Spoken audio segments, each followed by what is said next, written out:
I used to believe life collapses slowly, with warning signs, arguments, distance. Mine exploded in one afternoon. I was 52, a janitor at a Manhattan office tower. Not glamorous but honest work. I'd been doing it for 19 years. Steady paycheck, insurance, dignity. My wife, Julia, hated it. She compared me to her friends' husbands, lawyers, surgeons, CEOs, men who actually mattered. She said that often enough that I started believing her. One Tuesday, I finished a double shift and drove home with diner coffee and a bouquet of $12 grocery store roses. Our wedding anniversary. I expected a quiet dinner.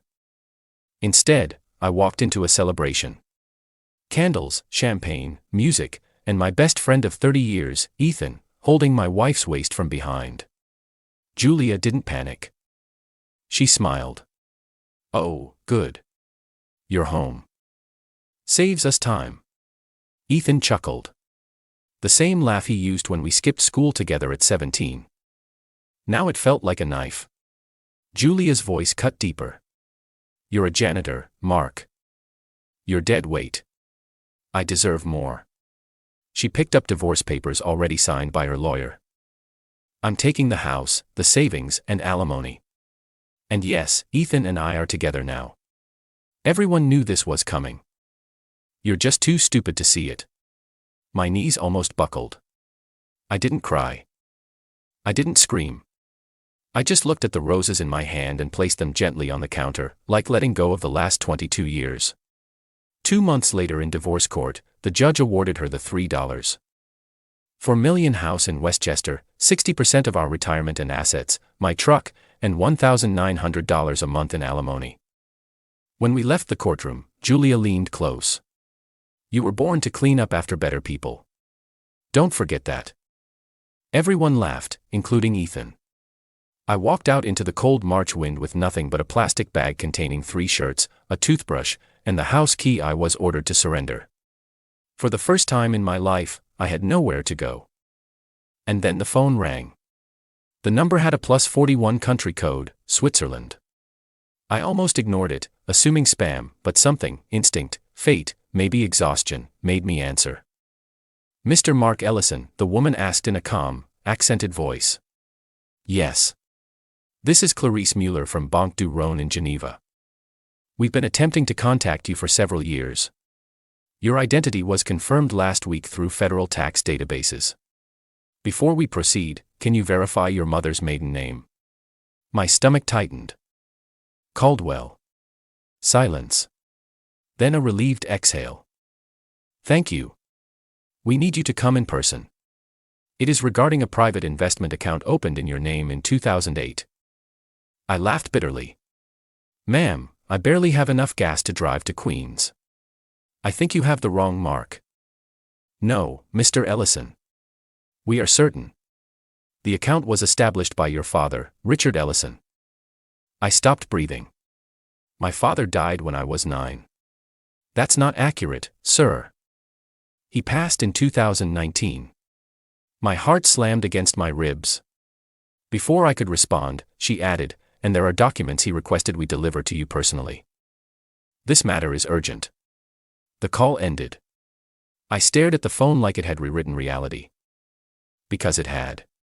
My father was alive until 3 years ago. He never tried to contact me. Why? I needed sleep, food, logic, something, but instead I Googled the bank.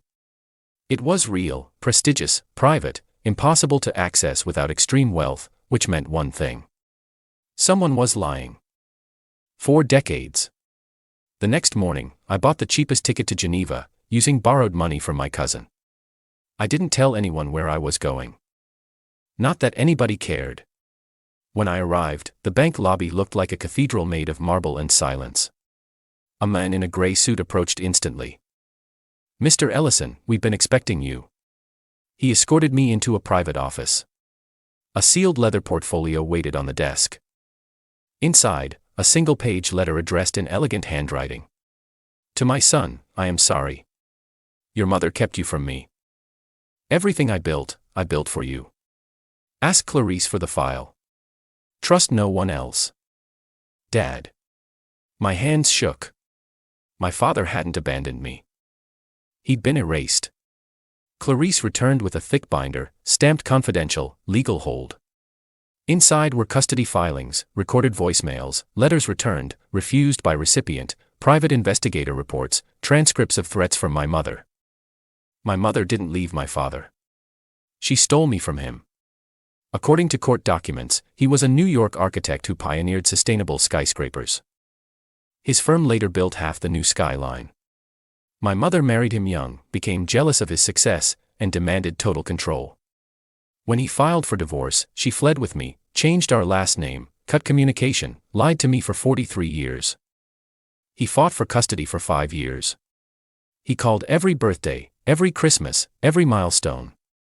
My mother blocked every attempt. In therapy notes he wrote, "My biggest fear is that my son grew up believing I didn't want him." I felt nauseous. My childhood, the resentment, confusion, abandonment, was engineered.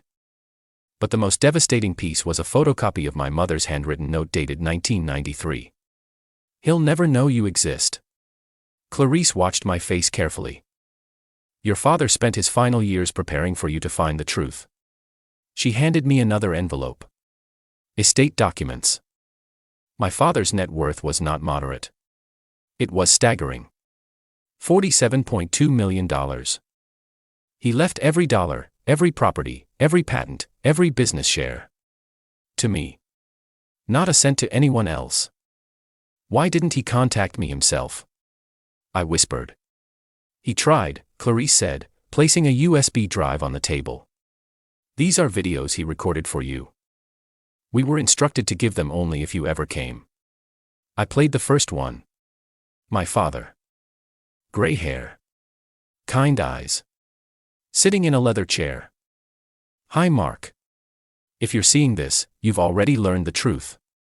I never stopped looking for you. I never stopped loving you." My throat closed. He continued. "This money isn't a reward. It's a responsibility. Use it to protect yourself. And to choose the life you were denied." I covered my face and sobbed, in a bank office overlooking the Swiss Alps, grieving a father I'd never truly known. But grief didn't stay alone. Rage joined it. Because back in New York, Julia and Ethan were celebrating, destroying my reputation, telling everyone I was a failure who deserved nothing. They thought I was gone. They were wrong. 2 weeks later, I flew home. Not to beg, but to finish something. I hired a forensic accountant, a litigation attorney, and a private investigator. With resources, strategy, and patience, revenge isn't emotional. It's mathematical. First discovery. Julia and Ethan weren't just together. They were stealing. Before the divorce, they liquidated artwork, crypto, and business assets. All marital property. That's felony hidden asset fraud. Second. Ethan had embezzled $640,000 from his investment firm, using my wife's account. We obtained financial tracing, timestamps, emails. The prosecutor requested full records. Third. The judge who presided over our divorce was personal friends with Julia's attorney. Undisclosed conflict of interest. Automatic retrial. Everything they built on lies began to crumble. I waited until my ex-wife's birthday. A rooftop Manhattan party filled with her rich friends, Instagram influencers, and real estate partners. Exactly the audience she worshipped. I arrived uninvited, calm, wearing the same cheap jacket she once mocked. She turned pale. "What are you doing here? You don't belong." Her voice cut off when 2 NYPD detectives stepped forward, badge out. "Julia Bennett, you are under arrest for financial fraud, perjury, and concealment of marital assets." Gasps. Phones recording. Champagne glasses frozen midair. Ethan stepped back slowly, but another detective grabbed him. "And Ethan Clark, you are under arrest for embezzlement and securities fraud." He looked at me, stunned. "You set us up." "No," I said quietly. "You did." As they were handcuffed, Julia hissed. "You were nothing." I finally smiled. Not cruel, just done. That used to be true. But now, I know who I am. Every witness heard it. They were escorted through the lobby, past flashing cameras, stunned guests, and the expensive world they worshipped more than loyalty. For the first time in 22 years, I didn't feel small. I felt whole. 8 months later, the trial concluded. Julia received 6 years in state prison. Ethan received 9 in federal custody. The judge granted me full asset recovery, reimbursement of legal fees, retroactive compensation, and annulment of alimony. The Westchester mansion, the one she ripped from me, legally returned to my name. I didn't move in. I sold it and donated the proceeds to a scholarship fund, in my father's name, for kids raised without financial privilege. I kept one thing from the house, the forgotten roses vase from our anniversary night, not as a reminder of pain, but survival. Last week, I visited my father's grave for the first time. The cemetery was quiet, wind moving through white pines. I placed fresh roses on the stone and whispered, "I found your message. I'm living now. Not cleaning up after other people, but building something of my own." As I turned to leave, I didn't feel abandoned anymore. I felt chosen. Because the truth wasn't that my wife destroyed me, or that betrayal defined me. It was this. They tried to bury me, but they didn't know I was already planted. And finally, after 52 years, I was growing.